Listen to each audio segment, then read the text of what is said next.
The Three Spinsters. There was once a girl who was lazy and would not spin, and her mother could not persuade her to it. Do what she would, at last the mother became angry and out of patience, and gave her a good beating, so that she cried out loudly. At that moment the queen was going by. As she heard the crying, she stopped, and going into the house, she asked the mother why she was beating her daughter, so that everyone outside in the street could hear her cries. The woman was ashamed to tell of her daughter's laziness, so she said, I cannot stop her from spinning. She is forever at it, and I am poor and cannot furnish her with flax enough. Then the queen answered, I like nothing better than the sound of the spinning wheel, and always feel happy when I hear its humming. Let me take your daughter with me to the castle. I have plenty of flax. She shall spin to her heart's content. The mother was only too glad of the offer, and the queen took the girl with her. When they reached the castle, the queen showed her 3 rooms, which were filled with the finest flax, as full as they could hold.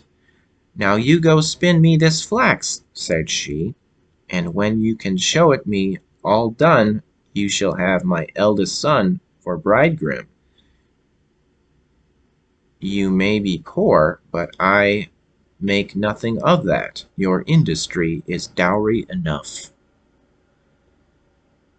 The girl was inwardly terrified, for she could not have spun the flax, even if she were to live to be 100 years old, and were to sit spinning every day of her life from morning to evening. And when she found herself alone, she began to weep, and sat so for 3 days without putting her hand to it. On the 3rd day the queen came, and when she saw that nothing had been done of the spinning, she was much surprised. But the girl excused herself by saying that she had not been able to begin because of the distress she was in at leaving her home and her mother. The excuse contented the queen, who said, however, as she went away, tomorrow you must begin to work. When the girl found herself alone again, she could not tell how to help herself or what to do, and in her perplexity she went and gazed out of the window.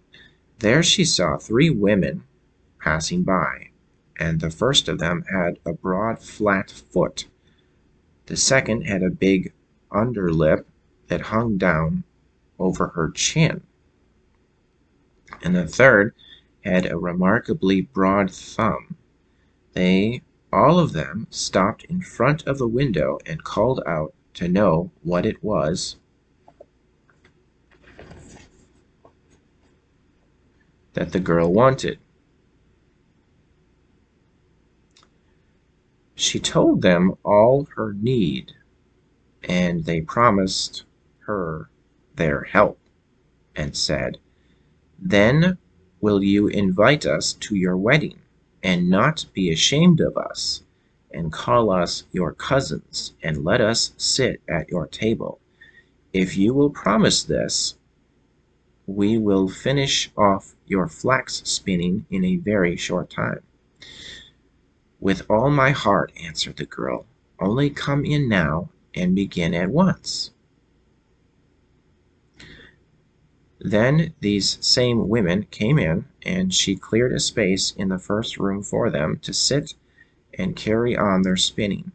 The first one drew out the thread and moved the treadle that turned the wheel. The second moistened the thread. The third twisted it and rapped with her finger on the table.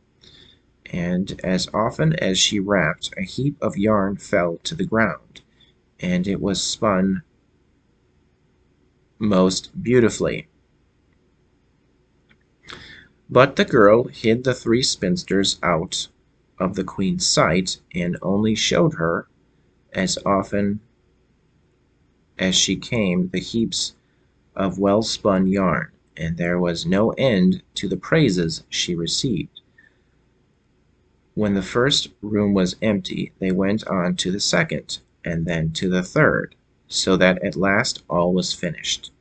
Then the three women took their leave, saying to the girl, "Do not forget what you have promised, and it will be all the better for you." So when the girl took the queen and showed her the empty rooms and the great heaps of yarn, the wedding was at once arranged, and the bridegroom rejoiced that he should have so clever and diligent a wife, and praised her exceedingly.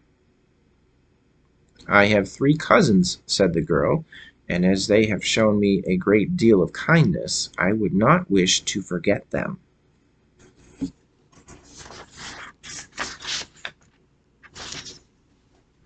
In my good fortune, may I be allowed to invite them to the wedding, and to ask them to sit at the table with us?" The queen and the bridegroom said at once, "There is no reason against it." So when the feast began, in came the three spinsters in strange guise, and the bride said, "Dear cousins, you are welcome." "Oh," said the bridegroom, "how come you to have such dreadfully ugly relations?"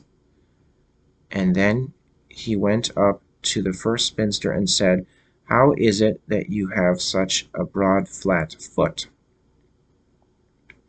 "With treading," answered she, "with treading."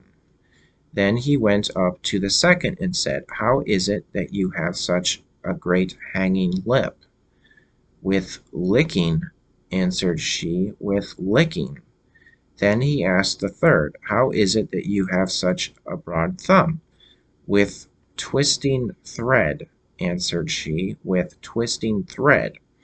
Then the bridegroom said that from that time forward his beautiful bride should never touch a spinning wheel, and so she escaped that tiresome flax spinning.